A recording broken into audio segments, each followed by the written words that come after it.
કઢીમાં લગભગ ગુજરાતીઓ અને નોન ગુજરાતી દરેકના ઘેર કઢી બને છે, પણ આપણે ખાટી મીઠી કઢી બી ખાઈએ છીએ અને ખાટી કઢી પણ ખાઈએ છીએ. પણ કઢીમાં લગભગ મેં ઘણા બધામાં જોયું કે ઘણા એવું કીધું કે મીઠું પહેલું નાખો તો કઢી ફાટે નહીં, અને ઘણા એવું કીધું કે મીઠું છેલ્લે નાખવાનું જેથી કઢી ફાટે નહીં. તો કઢી ફાટે છે કેમ એ જાણી લેવાનું. અને બીજી વસ્તુ કે કઢી ટેસ્ટી ક્યારે બને. તો પહેલું તો કઢી ફાટે ત્યારે જ કે ના મીઠું પહેલું નાખો કે પછી નાખો. મીઠા સાથે કઢીના ફાટવાનો કોઈ જ સંબંધ નથી. તમે મીઠું પાછળ નાખો કે મીઠું પહેલું નાખો એને લીધે થઈને કઢી ફાટે એ વસ્તુ બિલકુલ સાચી નથી. કઢી ફાટવા માટે એક જ કારણ જવાબદાર છે, અને બીજું કઢી ટેસ્ટી બનાવવા માટે પણ એક જ કારણ જવાબદાર છે. પહેલું તો જોઈએ કે કઢી ફાટે છે કેમ. મેં દહીં લીધું છે અને એમાં આપણે બેસન નાખીએ છીએ. કઢી પાતળી હોય કે જાડી હોય, જે રીતે તમારે કઢી ખાવાની હોય એ પ્રમાણે આપણે બેસન નાખીએ છીએ. બરાબર, મેં આમાં 1 ચમચી બેસન નાખ્યું છે. હવે જ્યારે પણ કઢી હંમેશા ત્યારે જ ફાટે કે દહીંના કણો અને બેસનના કણો એકબીજાથી અલગ પડી જાય.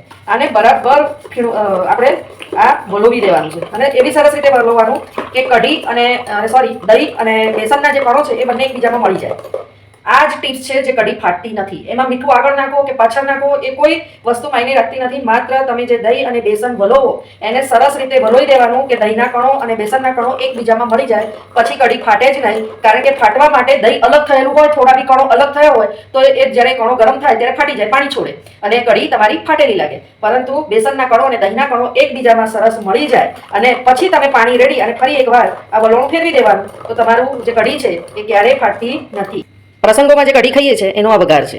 મેથી, આખા લાલ મરચાં, જીરું, લવિંગ, તજ અને વરિયાળી. આ ખાટી મીઠી કઢીનો વઘાર છે. હવે જો આપણે ખાટી કઢી જેટલી ખાવી હોય કે જે બાજરીના રોટલા કે રોટલી સાથે બપોરે ખવાતી કઢી જે છે એમાં વરિયાળી કાઢી નાખવાની અને એની જગ્યાએ રાઈ મૂકી દેવાની. ખાટી કઢીમાં વરિયાળીનો વઘાર હોતો નથી. બસ આ વઘાર જ મહત્વનો છે કઢી માટે, કે જેમ કઢીને ટેસ્ટી બનાવે છે. અને કઢી એટલે કડવું એ અર્થ તમને મેં કહ્યો જ કે જેટલી કઢી ઉકળે એટલો વઘાર સરસ બેસે, એનો સ્વાદ અને સુગંધ બંને બેસતી જાય. એટલે કઢીને કમસે કમ 3 ઉભરા તો લાવવા જ જોઈએ.